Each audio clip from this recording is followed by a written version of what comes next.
Coffee lovers అందరికి ఒక good news. Coffee is not good for health అని అంటుంటారు కదా, it is just a myth. Coffee benefits ఏంటో చూద్దాం ఇవాళ. కాఫీ మూడ్ బూస్టర్ గా పనిచేస్తుంది. డల్ గా ఉన్నారు, డిప్రెషన్ లో ఉన్నారు, ఒక కప్ కాఫీ తాగారా మీ మూడ్ మొత్తం ఎలివేట్ అయిపోతుంది, మీ ఎనర్జీ లెవెల్స్ పెరిగిపోతాయి. Coffee is rich in caffeine, అందువల్ల బ్రెయిన్ స్టిమ్యులేట్ చేస్తుంది, అలర్ట్నెస్ పెరుగుతుంది, కాన్సన్ట్రేషన్ పెరుగుతుంది. ఈ కెఫీన్ బాడీలో అడ్రినలిన్ స్టిమ్యులేట్ చేస్తుంది, దానివల్ల మనకి ఇన్స్టెంట్ ఎనర్జీ బూస్టర్ గా పనిచేస్తుంది. Coffee is rich in antioxidants, దాంట్లో పాలిఫినాల్స్ అండ్ హైడ్రోసినామిక్ యాసిడ్ అనే ప్రోడక్ట్ ఉంటాయి.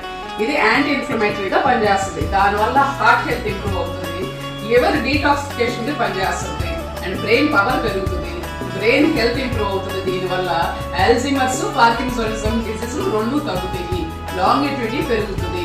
ఇన్ని బెనిఫిట్స్ కాఫీ వల్ల. అందుకని ఎంత తీసుకోవాలి అంటే రోజుకి 1 to 2 కప్స్, మాక్సిమం 3 కప్స్, అంటే 200 to 300 milligrams కెఫీనే అలౌడ్, అంతకంటే ఎక్కువ కాదు.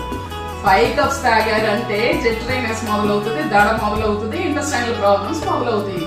మీరెన్ని కప్పులు కాఫీ తాగుతున్నారు కింద కామెంట్ చేయండి. మీ కాఫీ ఫ్రెండ్ ట్యాగ్ చేయండి.